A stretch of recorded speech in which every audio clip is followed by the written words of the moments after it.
to stop us. They try to run. Yenli. Nice to meet you. Author of the novel Dragon Chica, and this is her book. So I'm actually going to interview Mei Li about her as an author and writer and her new book, The Dragon Chica. So please follow us. So today, guest Mei Li Chai. Thank you. Okay. Oh, thank you. Yay! I get a copy. Autograph next. Yeah. So how did you think to start Cambodian Alliance for the Arts? So actually found me through my blog. I'm actually going to blog about this too. So Oh, I great. want to know some more about you. So. Oh, wow. Okay. Okay, this is a two-way street. No, but oh, I love chai tea. Yes, the Cambodian Alliance of the Art, CAA. One of the co-founder contacted me and she said my blog was great, and she was just, I don't know, she loved my blog, that she wanted to include me in there or part of such team somehow, or if I know anyone would be interested. What is your blog, if you don't mind, so I can look at it? Yeah, my blog is Thach is Curious and Determined. It started out with Curious and Determined, but then some of my friends were like, I don't even know. So I put my name up there, so it'd be easy to Google. Okay. This is like the only Thach. Okay. Yeah. But Curious and Determined, I started with that title because 2 years ago I was on a fellowship called the Born Fellow. And basically it's to go to Cambodia and to do conduct my research on Cambodian former refugees who returned back to their own country. And then I started this blog. Like, I was just curious about these returnees. How has their life been the last 20 years since they went back, repatriated back to their own country, versus me, who resettled in America. And yeah, it was very interesting. Determined, because that's like my middle name. I'm always determined to like survive, determined to be successful and to help people. Yeah, basically, I remember my middle school teacher was saying that I was basically determined. That's good. Yeah. Sorry, now we're. No, that's great. Now I'm on the other side. I'm like. Oh, I'm sorry. I didn't mean to like throw you off. Oh no. I actually, honest, I like talking about myself. No, just talking about myself. No, but anyhow. Well, I could ask you a lot more questions. I could look on your blog about this fellowship, and also, did you went on the fellowship to study returnees to Cambodia? Then did you write about it on your blog, or what? What are you going to do with that information?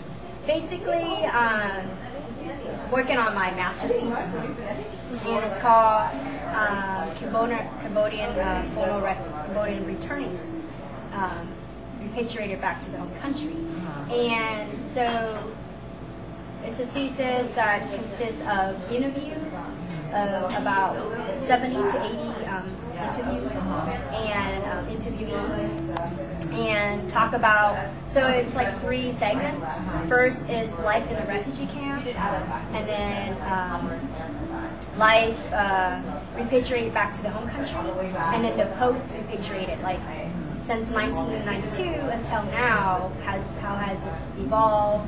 How has the UN has helped you? So I'm looking at the repatriated policy, like internationally as a refugee issue globally, but looking at the Cambodian case study.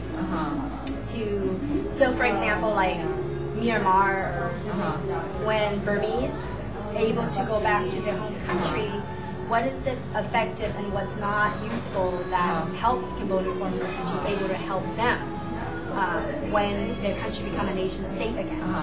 So I don't know if that makes sense. Yeah, that's really cool. I'd be excited to read your thesis when it's done. I think it's a really relevant topic. I have to say, I just really appreciate your whole perspective. It's just so refreshing to hear someone talk like that.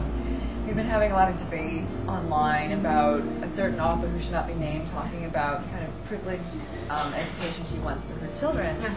And one of the things that never got brought up is, what does she want out of that privilege? I mean, it's fine to want to have the best education for your kids. And she says she wants her kids to be the best at whatever they do. Yeah. And they have to succeed, but to succeed in what? Exactly. And what is it that you're using your education for? And I love that you say it's so you can learn about the world, you volunteer, you want to give back, you feel, you know, you have this opportunity.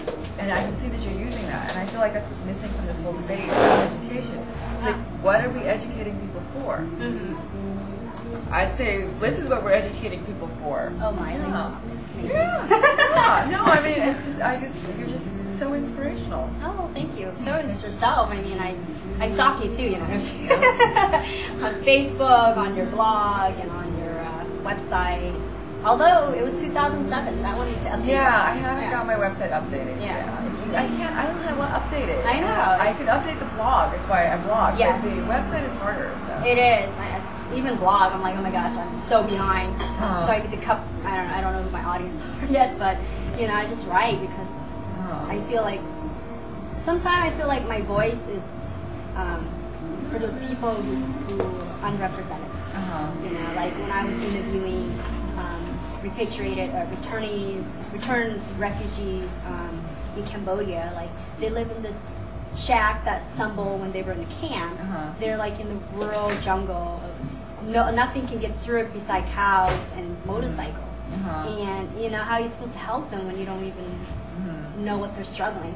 But when I was there, I was able to see their sad eyes, you know, what their suffering and their struggling are, and in a way, like I was able to gain trust, and they were able to open up to me, and, you know, tell me what has been for them.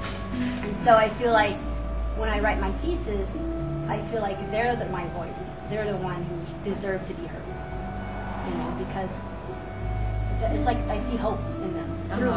I don't know if that makes sense. Oh, that's beautiful. I have to quote me on it. No. Yes, I am. You're silly. This is such a great honor. Oh my God. I don't know if I can get out the door. My head's going to be so big. I think this is exciting. It's inspiring. Okay, I should stop harassing you. So. Oh no. But all right. So maybe we'll just go in about can I record too? Sure. I don't have.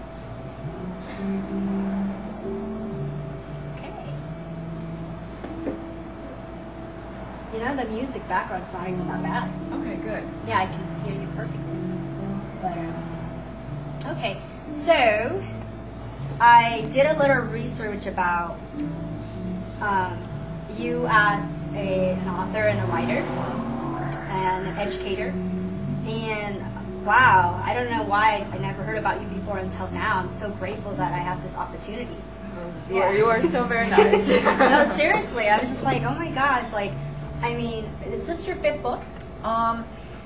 It's 7th. 7. I have if you count the translation that I did. Yes. So it's book number 7. Okay. So I've been writing for a while. Yes. Okay. Well, how long has you been writing? Let's see. My first book was published in '97. Oh wow. So yeah, it's been a while. Yeah. Okay. So 97, I was in middle school. Yeah. Barely going to high school now. But so in this book,